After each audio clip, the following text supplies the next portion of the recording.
ನಮಸ್ಕಾರ ಸ್ನೇಹಿತರೆ. ಸದ್ಯಕ್ಕೆ ಭಾರತದಲ್ಲಿ ಕಾಂಗ್ರೆಸ್ ಪಕ್ಷ ಆಡಳಿತ ನಡೆಸ್ತಾ ಇರುವಂತಹ ರಾಜ್ಯಗಳು ಕೇವಲ ಮೂರು. ಒಂದು ಹಿಮಾಚಲ್ ಪ್ರದೇಶ್, ಇನ್ನೊಂದು ತೆಲಂಗಾಣ, ಅದಾದ್ಮೇಲೆ ಕರ್ನಾಟಕ. ಮೂರು ರಾಜ್ಯಗಳಿಗೆ ಕಂಪೇರ್ ಮಾಡಿದ್ರೆ ಕರ್ನಾಟಕವೇ ಅತ್ಯಂತ ದೊಡ್ಡ ರಾಜ್ಯ ಅಂತ ಹೇಳ್ಬೋದು. ಇನ್ನೊಂದು ತೆಲಂಗಾಣ. ಹಿಮಾಚಲ್ ಪ್ರದೇಶದಲ್ಲಿ ಬಹಳಷ್ಟು ಸಮಸ್ಯೆಗಳನ್ನ ಕಾಂಗ್ರೆಸ್ ಎದುರಿಸ್ತಾ ಇದೆ. ಮುಖ್ಯವಾಗಿ ಅಲ್ಲಿ ಸರ್ಕಾರವನ್ನ ನಡೆಸಲಿಕ್ಕೆ ಒದ್ದಾಡ್ತಾ ಇರುವಂತಹ ಪರಿಸ್ಥಿತಿ ಇದೆ. ಅದಕ್ಕೆ ಮುಖ್ಯ ಕಾರಣ ಗ್ಯಾರಂಟಿ ಯೋಜನೆಗಳು. ಇದು ನಿಮ್ಗೆ ಗೊತ್ತಿರುವಂತಹ ವಿಷಯ. ಅದ್ರ ಬಗ್ಗೆ ನಾನೀಗ ಮಾತಾಡ್ಲಿಕ್ಕೆ ಹೋಗ್ತಾ ಇಲ್ಲ. ಉಳಿದಂತ ಎರಡು ರಾಜ್ಯದಲ್ಲಿ, ಕರ್ನಾಟಕದಲ್ಲಿ ಕೂಡ ಬಹಳಷ್ಟು ಸಮಸ್ಯೆಗಳಿದೆ. ಅದು ಕಾಂಗ್ರೆಸ್ನ ಇಂಟರ್ನಲ್ ಸಮಸ್ಯೆ. ಇನ್ನೊಂದು ಸದ್ಯಕ್ಕೆ ಯಾವುದೇ ರೀತಿಯಾದಂತಹ ಸಮಸ್ಯೆ ಇಲ್ಲದಿರುವಂತಹ ರಾಜ್ಯ ಇದ್ರೆ ಅದು ತೆಲಂಗಾಣ.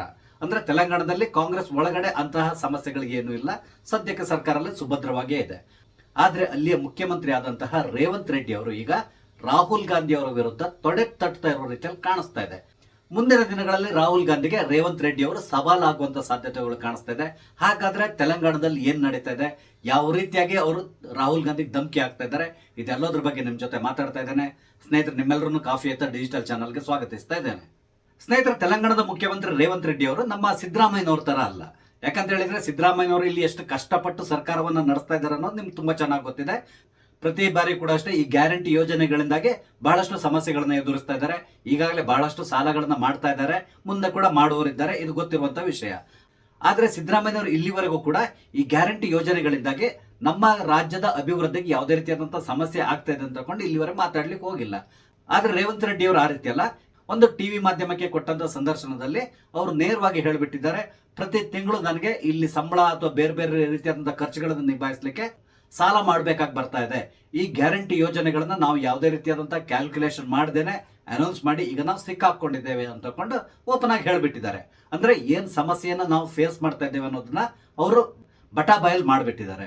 ಇದರಿಂದಾಗಿ ಕೂಡ ಅಷ್ಟೇ ಕಾಂಗ್ರೆಸ್ ಹೈಕಮಾಂಡ್ಗೆ ಇವ್ರ ಮೇಲೆ ಒಂದ್ ಸ್ವಲ್ಪ ಬೇಸರ ಕೂಡ ಇತ್ತು. ಅದಲ್ಲದೇನೆ ಇವರು ಪ್ರಧಾನಮಂತ್ರಿ ಆದಂತಹ ಮೋದಿ ಜೊತೆಗೆ ಉತ್ತಮವಾದಂತಹ ಸಂಬಂಧವನ್ನು ಕೂಡ ಹೊಂದಿದ್ದಾರೆ. ಇದಕ್ಕೆ ಕೂಡ ಒಂದು ಮುಖ್ಯ ಕಾರಣ ಏನು ಅಂತ ಹೇಳಿದ್ರೆ, ರೇವಂತ್ ರೆಡ್ಡಿ ಅವರು ಬಂದಿರೋದು ಬಿಜೆಪಿ ವಲಯದಿಂದ. ಅಂದ್ರೆ ಎಬಿವಿಪಿಯಲ್ಲಿ ಅವರು ವಿದ್ಯಾರ್ಥಿ ನಾಯಕನಾಗಿ ಗುರುತಿಸಿಕೊಂಡು ಆ ಮುಖಾಂತರ ರಾಜಕೀಯದಲ್ಲಿ ಮುಂದುವರೆದವರು. ಅವರ ಫ್ಯಾಮಿಲಿ ಬ್ಯಾಕ್ ಗ್ರೌಂಡ್ ಕೂಡ ರಾಜಕೀಯಕ್ಕೆ ಸಂಬಂಧಪಟ್ಟಿದೆ. ಆದ್ರೂ ಕೂಡ ಅವರು ಹೋರಾಟದ ನೆಲೆಯಿಂದ ರಾಜಕೀಯಕ್ಕೆ ಬಂದಂತಹ ವ್ಯಕ್ತಿ. ಆದ್ರೆ ಬಿಜೆಪಿಯನ್ನು ತೊರೆದು ಕಾಂಗ್ರೆಸ್ ಅನ್ನ ಸೇರಿ ಈಗ ಅಲ್ಲಿಯ ಮುಖ್ಯಮಂತ್ರಿ ಆಗಿದ್ದಾರೆ. ಇದಿಷ್ಟು ಅವರ ರಾಜಕೀಯದ ವೃತ್ತಾಂತ ಅಂತ ಹೇಳ್ಬೋದು. ಆದ್ರೆ ಈಗ ಏನಾಗ್ತಾ ಇದೆ ಅಂತ ಹೇಳಿದ್ರೆ, ತೆಲಂಗಾಣದ ವಿಷಯದಲ್ಲಿ ಯಾವುದೇ ಕಾರಣಕ್ಕೆ ಹೈಕಮಾಂಡ್ಗೆ ತಲೆ ಹಾಕ್ಲಿಕ್ಕೆ ಬಿಡ್ತಾ ಇಲ್ಲ ಅವರು.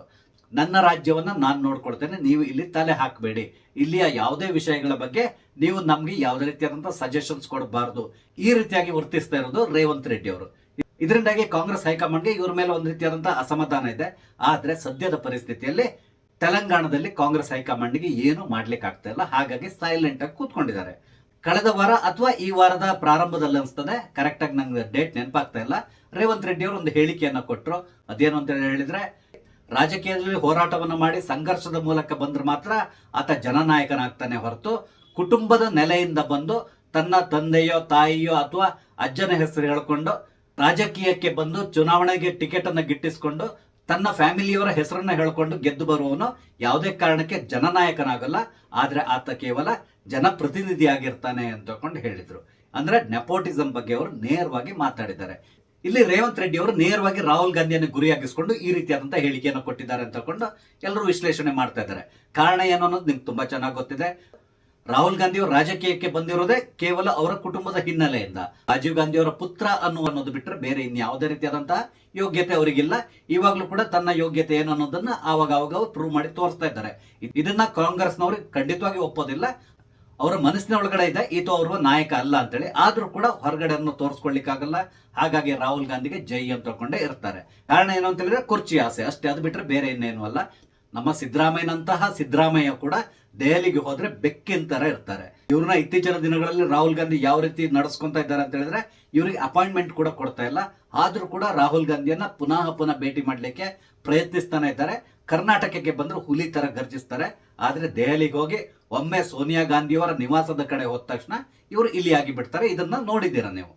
ಅಂದ್ರೆ ಕಾಂಗ್ರೆಸ್ ನಲ್ಲಿರುವಂತಹ ಎಲ್ಲಾ ನಾಯಕರು ಅಷ್ಟೇ, ಆತ ಎಷ್ಟೇ ಹಿರಿಯ ನಾಯಕನಾಗಿರ್ಲಿ, ರಾಜಕೀಯವಾಗಿ ಆತನಿಗೆ ಎಷ್ಟೇ ಪ್ರಬುದ್ಧತೆ ಇರಲಿ, ಏನಿದ್ರು ಕೂಡ ರಾಹುಲ್ ಗಾಂಧಿ ಎದುರುಗಡೆ ಆತ ಬಾಯಿ ಮುಚ್ಕೊಂಡಿರ್ಬೇಕಾಗ್ತದೆ. ರಾಹುಲ್ ಗಾಂಧಿ ಏನ್ ಹೇಳಿದ್ನೋ ಅದನ್ನ ಕೇಳ್ಕೊಂಡಿರ್ಬೇಕಾದಂತ ಪರಿಸ್ಥಿತಿ ಕಾಂಗ್ರೆಸ್ ಪಕ್ಷದಲ್ಲಿದೆ. ಈ ವಿಷಯದಲ್ಲಿ ಸದ್ಯಕ್ಕೆ ಸಡ್ಡು ಹೊಡಿತಾ ಇರುವಂತಹ ನಾಯಕ ಯಾರಾದಿದ್ರೆ ಅದು ರೇವಂತ್ ರೆಡ್ಡಿ ಅಂತಲೇ ಹೇಳ್ಬೋದು. ರೇವಂತ್ ರೆಡ್ಡಿ ಈ ಹಿಂದೆ ಇನ್ನೊಂದು ಹೇಳಿಕೆಯನ್ನು ಕೊಟ್ಟಿದ್ದಾರೆ. ಆ ಹೇಳಿಕೆ ಖಂಡಿತವಾಗಿಯೂ ರಾಹುಲ್ ಗಾಂಧಿ ಇರ್ಬೋದು ಅಥವಾ ಕಾಂಗ್ರೆಸ್ನವರ ಯಾರಿಗೂ ಕೂಡ ಪಥ್ಯ ಆಗದೆ ಇರುವಂತಹದ್ದು. ಅದೇನು ಅಂತ ಹೇಳಿದ್ರೆ, ನರೇಂದ್ರ ಮೋದಿ ನನಗೆ ಅಣ್ಣ ಇದ್ದ ಹಾಗೆ, ಕೇಂದ್ರ ಸರ್ಕಾರದಿಂದ ನಮ್ಮ ರಾಜ್ಯಕ್ಕೆ ಏನೆಲ್ಲ ಸಹಾಯ ಬೇಕೋ ಎಲ್ಲಾ ಸಹಾಯವನ್ನ ನಾನು ಕೇಂದ್ರ ಸರ್ಕಾರದಿಂದ ತಗೊಳ್ತೇನೆ. ಅದೇ ರೀತಿಯಲ್ಲಿ ಕೇಂದ್ರ ಸರ್ಕಾರದ ಫಂಡ್ ಥ್ರೂ ಅಲ್ಲಿ ನಡೆಯುವಂತಹ ಎಲ್ಲಾ ಅಭಿವೃದ್ಧಿ ಕಾರ್ಯಗಳಿಗೆ ರಾಜ್ಯ ಸರ್ಕಾರದಿಂದ ಏನ್ ಸಹಕಾರ ಕೊಡಬೇಕೋ ಆ ಎಲ್ಲಾ ಸಹಕಾರವನ್ನು ಕೊಡ್ತೇನೆ. ಆ ಮುಖಾಂತರ ನಮ್ಮ ರಾಜ್ಯ ಅಭಿವೃದ್ಧಿ ಆಗ್ಲಿಕ್ಕೆ ಕೇಂದ್ರದ ಕೊಡುಗೆಯನ್ನು ನಾನು ಯಾವುದೇ ಕಾರಣಕ್ಕೆ ನಿರಾಕರಿಸೋದಿಲ್ಲ. ಈ ರೀತಿಯಾದಂತಹ ಹೇಳಿಕೆಯನ್ನು ಕೂಡ ಕೊಟ್ಟಿದ್ದಾರೆ. ಅದೇ ರೀತಿಯಲ್ಲಿ ಕೇಂದ್ರ ಸರ್ಕಾರದಿಂದ ಯಾವುದೇ ಫಂಡ್ಸ್ ಇದ್ರು ಕೂಡ ಅದನ್ನ ಸರಿಯಾದ ರೀತಿಯಲ್ಲಿ ಯುಟಿಲೈಸ್ ಮಾಡ್ಕೊಂಡು ಹೋಗ್ತಾ ಇದ್ದಾರೆ. ಇದಕ್ಕೆ ಕಾರಣ ಮೋದಿ ಜೊತೆಗೆ ಅವ್ರು ಇಟ್ಕೊಂಡಿರುವಂತಹ ಬಾಂಧವ್ಯ ಅಂತಲೇ ಹೇಳ್ಬಹುದು. ಇದ್ರ ನಡುವೆ ಇನ್ನೊಂದು ಹೇಳಿಕೆಯನ್ನ ನಿನ್ನೆ ರೇವಂತ್ ರೆಡ್ಡಿ ಅವರು ಕೊಟ್ಟಿದ್ದಾರೆ. ಅದು ದೆಹಲಿಯಲ್ಲಿ ಕೊಟ್ಟಿರುವಂತಹದ್ದು. ಅವ್ರು ಏನ್ ಹೇಳ್ತಾ ಇದ್ದಾರೆ ಅಂತ ಹೇಳಿದ್ರೆ, ಕಾಂಗ್ರೆಸ್ ಪಕ್ಷದಲ್ಲಿ ರಾಹುಲ್ ಗಾಂಧಿ ಅವರು ಏನ್ ಹೇಳ್ತಾರೋ ಅದನ್ನ ಎಲ್ಲರೂ ಪಾಲಿಸಲೇಬೇಕು. ಅವರ ಮನಸ್ಸಿನಲ್ಲಿ ಏನು ಯೋಜನೆಗಳು ಬರ್ತದೋ ಅಥವಾ ಈ ರೀತಿ ಮಾಡ್ಬೇಕು ಅಂತ ತಗೊಂಡು ಅವ್ರು ಯಾರಿಗಾದ್ರೂ ಹೇಳಿದ್ರೆ ಅದನ್ನ ಪಕ್ಷದ ಎಲ್ಲರೂ ಕೂಡ ಪ್ರಶ್ನೆ ಮಾಡ್ದೇನೆ ಫಾಲೋ ಮಾಡ್ಬೇಕಾಗ್ತದೆ. ಒಂದ್ ವೇಳೆ ರಾಹುಲ್ ಗಾಂಧಿ ಅವರ ಐಡಿಯಾವನ್ನ ಇವರು ಫಾಲೋ ಮಾಡಿಲ್ಲ ಅಂತ ಹೇಳಿದ್ರೆ ಅವರಿಗೆ ಕಾಂಗ್ರೆಸ್ ನಲ್ಲಿ ಯಾವುದೇ ರೀತಿಯಾದಂತಹ ಬೆಲೆ ಇರಲ್ಲ. ಅವ್ರನ್ನ ಪಕ್ಷದಲ್ಲಿ ಮೂಲೆ ಗುಂಪು ಮಾಡಲಾಗ್ತದೆ ಅಥವಾ ಅವ್ರನ್ನ ಪಕ್ಷದಿಂದ ಹೊರಗಡೆ ಹಾಕಲಾಗ್ತದೆ. ಈ ರೀತಿಯಾದಂತಹ ಒಂದು ಹೇಳಿಕೆಯನ್ನ ಕೊಟ್ಟಿದ್ದಾರೆ. ಈ ರೀತಿ ರೇವಂತ್ ರೆಡ್ಡಿ ಅವರು ಹೇಳಲಿಕ್ಕೆ ಒಂದು ಮುಖ್ಯ ಕಾರಣ ಏನು ಅಂತ ಹೇಳಿದ್ರೆ, ಈ ಹಿಂದೆ ರಾಹುಲ್ ಗಾಂಧಿ ಅವ್ರನ್ನ ಕೆಲವರು ವಿರೋಧಿಸಿದ್ರು. ನಿಮ್ಗೆ ಗೊತ್ತಿದೆ, G23 ಅಂತ ಒಂದು ಗುಂಪು ಕೂಡ ಇತ್ತು ಕಾಂಗ್ರೆಸ್ ನಲ್ಲಿ. ಈ ಗುಂಪಿನ ಪರಿಸ್ಥಿತಿ ಏನಾಗಿದೆ ಅನ್ನೋದು ನಿಮ್ಗೆ ಗೊತ್ತಿದೆ. ಗುಲಾಂ ನಬಿ ಆಜಾದ್ ಅವರು ಕಾಂಗ್ರೆಸ್ ಪಕ್ಷವನ್ನೇ ಬಿಟ್ಟು ಹೊರಗಡೆ ಹೋದ್ರು. ಶಶಿ ತರೂರ್ ಅವ್ರನ್ನ ಈಗಾಗಲೇ ಮೂಲ ಗುಂಪು ಮಾಡಿದ್ದಾರೆ. ಅದೇ ರೀತಿಯಲ್ಲಿ ಇನ್ನೂ ಕೆಲವು ನಾಯಕರೆಲ್ಲಿದ್ದಾರೆ, ಅವರೆಲ್ಲರೂ ಈಗಾಗಲೇ ಮೂಲೆ ಗುಂಪು ಆಗ್ಬಿಟ್ಟಿದ್ದಾರೆ.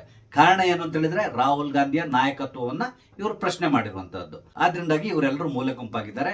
ಅದೇ ವಿಷಯವನ್ನ ಇಲ್ಲಿ ರೇವಂತ್ ರೆಡ್ಡಿ ಅವರು ಈ ರೀತಿಯಾಗಿ ಹೇಳಿದ್ದಾರೆ. ರಾಹುಲ್ ಗಾಂಧಿಯನ್ನ ಯಾವುದೇ ಕಾರಣಕ್ಕೆ ನಾವು ಪ್ರಶ್ನೆ ಮಾಡಬಾರದು. ಅವ್ರು ಏನ್ ಹೇಳಿದ್ರು ಕೂಡ ಜಿ ಹುಜೂರ್ ಅಂತ ಒಪ್ಕೊಂಡು ಅದರಿಂದ ನಮ್ಮ ರಾಜ್ಯಕ್ಕೆ ನಷ್ಟ ಆಗ್ತದ ಲಾಭ ಆಗ್ತದ ಯಾವುದನ್ನು ಕೂಡ ಯೋಚನೆ ಮಾಡ್ದೇನೆ ಅದನ್ನ ಕಾರ್ಯರೂಪಕ್ಕೆ ತರಲಿಕ್ಕೆ ಪ್ರಯತ್ನಿಸಬೇಕು. ಇಲ್ಲದಿದ್ರೆ ರಾಹುಲ್ ಗಾಂಧಿ ಅವರು ನಮ್ಮನ್ನ ಈ ಪಕ್ಷದಲ್ಲಿ ಇರ್ಲಿಕ್ಕೆ ಬಿಡೋದಿಲ್ಲ. ಈ ರೀತಿಯಾದಂತಹ ಹೇಳಿಕೆಯನ್ನ ರೇವಂತ್ ರೆಡ್ಡಿ ಅವರು ಕೊಟ್ಟಿದ್ದಾರೆ. ಈ ಹೇಳಿಕೆಗಳನ್ನ ಗಮನಿಸಿದಾಗ ಒಂದಂತೂ ಕ್ಲಿಯರ್ ಆಗ್ತದೆ, ರಾಹುಲ್ ಗಾಂಧಿ ಬಗ್ಗೆ ರೇವಂತ್ ರೆಡ್ಡಿ ಅವರಿಗೆ ಬಹಳಷ್ಟು ಅಸಮಾಧಾನ ಇದೆ. ಈ ಅಸಮಾಧಾನದ ಕಟ್ಟೆ ಸದ್ಯದಲ್ಲೇ ಒಡೆಯುವಂತ ಸಾಧ್ಯತೆ ಇದೆ. ಇದರ ಪರಿಣಾಮ ಬಹುಶಃ ಕಾಂಗ್ರೆಸ್ನಿಂದಾನೇ ರೇವಂತ್ ರೆಡ್ಡಿ ಅವ್ರನ್ನ ಹೊರಗಡೆ ಹಾಕಬಹುದು ಅಥವಾ ರೇವಂತ್ ರೆಡ್ಡಿ ಅವರೇ ಕಾಂಗ್ರೆಸ್ ಪಕ್ಷದಿಂದ ಹೊರಗಡೆ ಬರುವಂತ ಸಾಧ್ಯತೆಗಳು ಕೂಡ ಇದೆ ಅನಿಸ್ತದೆ. ನೋಡೋಣ, ಮುಂದಿನ ದಿನಗಳಲ್ಲಿ ಕಾಂಗ್ರೆಸ್ ಪಕ್ಷದವರು ರೇವಂತ್ ರೆಡ್ಡಿ ಅವ್ರ ಮೇಲೆ ಏನಾದ್ರೂ ಆಕ್ಷನ್ ತಗೊಂತಾರ ಅಥವಾ ಸೈಲೆಂಟ್ ಆಗಿರ್ತಾರ, ಯಾವುದಕ್ಕೂ ನಾವು ಕಾದ್ ನೋಡ್ಬೇಕಾಗಿದೆ. ಸ್ನೇಹಿತರೆ, ನಿಮ್ಗೆ ವಿಡಿಯೋ ಇಷ್ಟ ಆದ್ರೆ ಲೈಕ್ ಮಾಡಿ, ಶೇರ್ ಮಾಡಿ, ಹಾಗೆ ದಯವಿಟ್ಟು ನನ್ನ ಚಾನಲ್ ಸಬ್ಸ್ಕ್ರೈಬ್ ಮಾಡಿ. ನಮಸ್ತೆ, ಜೈ ಹಿಂದ್.